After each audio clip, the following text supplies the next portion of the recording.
Formula One's final on-track action of 2022 was the post-season test in Abu Dhabi, which has the unique double effect of signing off the current season and giving us a sneak peek for next year. It's always fun spotting drivers turning out for their new teams, and Fernando Alonso took that to the extreme with Aston Martin, which had to run him in a completely unbranded car. This was a very rare sight, although it's something Alonso has had to do before when he got some early testing in with McLaren in late 2006. Despite the strange-looking car, it was all serious business behind the scenes, which our reporters were there to witness, and we can now tell you about in this video. Before we get started though, make sure you comment, like and subscribe, and turn on the notifications bell to catch all of our videos through the F1 off-season. We'll still be here while there's no racing, and we hope you will be too. Alonso drove Aston Martin's 2022 car in the first 5 hours of the Abu Dhabi test on Tuesday, ahead of formally joining the team in 2023.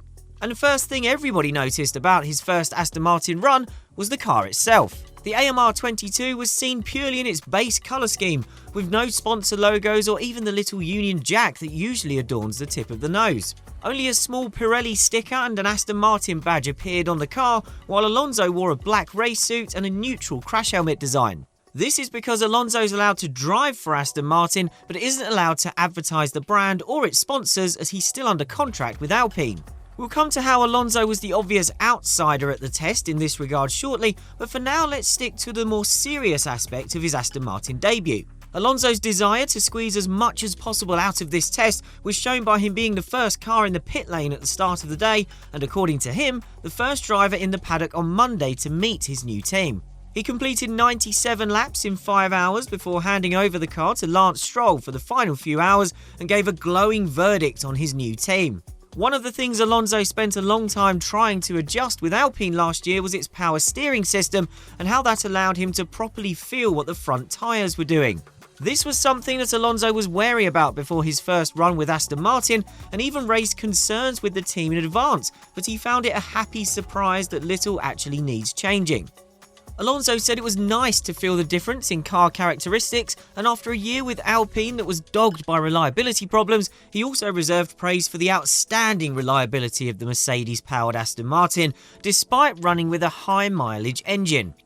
This was Alonso's first opportunity to drive a Mercedes-powered car in the V6 turbo hybrid era, although he played it coy, only confirming that it was a different feeling and just smiling and shrugging when asked if it was better. Alonso described himself as happily surprised on everything with his new team's 2022 car, and he clearly had a very productive day. He's identified changing his seat as the #1 priority after finding it painful on his left side, but he picked out various other details as well, such as wanting to adjust the dash display on his steering wheel.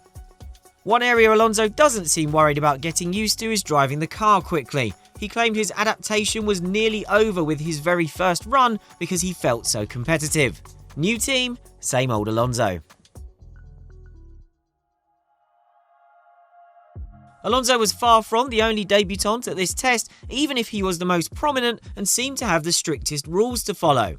Having to de-sticker an entire car is an unusually extreme manifestation of something that is actually quite common, drivers having to observe certain conditions to be released early to test for another team. In fact, we saw the usual variations of this at this very test. The cleanest break, ironically given how acrimonious his Alpine split was Oscar Piastri joining McLaren the day before the test. He's now fully contracted to McLaren, so this allowed Piastri to be fully decked out in team gear for his first official day of running in the 2022 car, having previously driven McLaren's 2021 car in private. Other drivers either didn't quite have the same freedoms or were just lacking the equipment. Nico Hülkenberg is clear of his Aston Martin reserve driver duties and wore a Haas race suit, but only drove with a plain white crash helmet. Nick de Vries made his AlphaTauri debut wearing a plain race suit because he is still officially a Mercedes driver, and there will be no official imagery of him from this test because the team cannot publicise it. You may have also seen Pierre Gasly rocking a plain set of overalls despite his crash helmet having Alpine and sponsor stickers on it, and the answer for that is, actually there doesn't seem to be an answer. More seriously, the debutants had plenty of work to get down to in this test. For what it's worth, which is very little, Gasly was the highest placed of this group after shooting to 4th in the times late on. He cut a massively upbeat figure at the end of the day, talking up Alpine as much as you'd expect for someone who had to spend this year driving an AlphaTauri. His replacement De Vries is probably going to wake up with a sore neck on Wednesday, given he tallied 151 laps of the Yas Marina circuit, which equates to just under 500 miles, more than any other driver. Things weren't quite as straightforward for a couple of the other newcomers. This was Piastri's first proper appearance since contributing to some driver market chaos in the summer, although he was giving little away afterwards, beyond describing the test as 100% about starting to get comfortable in the team. Piastri's McLaren was the cause of the day's first red flag, following a minor technical anomaly that prompted a precautionary stoppage on track. But he was back in action pretty quickly and had a very productive full day in the car, clocking 117 laps. Hülkenberg's morning was also interrupted by a mechanical issue that caused him to stop, but he was able to park somewhere that did not require any session interruption.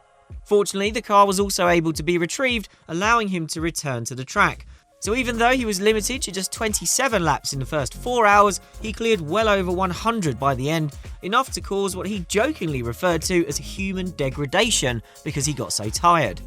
The other new 2023 driver, Williams' Logan Sargent, didn't do quite as much running as most, although he said this was just because of a specific run plan that included the team testing him with lots of switch changes to get him used to the mental workload of driving an F1 car.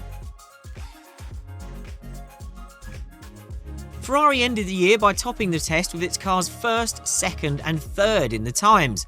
The unusual 1-2-3 was achieved by race drivers Charles Leclerc and Carlos Sainz sharing the day in the nominated tyre test car, while Robert Schwartzman fulfilled the young driver test requirement.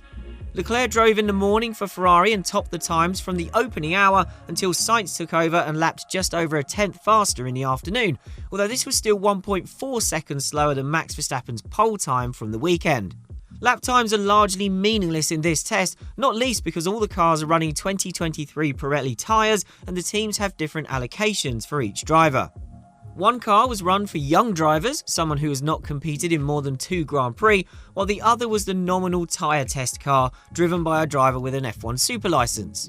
This meant we saw plenty of young drivers get some rare F1 opportunities. Mercedes ran F1 debutant Frederic Vesti, for example, while fellow F2 drivers Jack Doohan, Liam Lawson and Theo Pourchaire returned for Alpine, Red Bull and Alfa Romeo respectively. Plus, Aston Martin and Haas were able to hand some mileage to test drivers Felipe Drugovich and Pietro Fittipaldi, and we've already mentioned Schwartzman at Ferrari. Very different programs meant even comparing lap times between teammates has next to no value, even beyond the usual caveats of testing where we don't know anything about fuel loads or engine modes. For teams and drivers though, this was still a very useful experience, especially as day turned to evening and track temperature cooled, providing more representative comparisons internally to last weekend.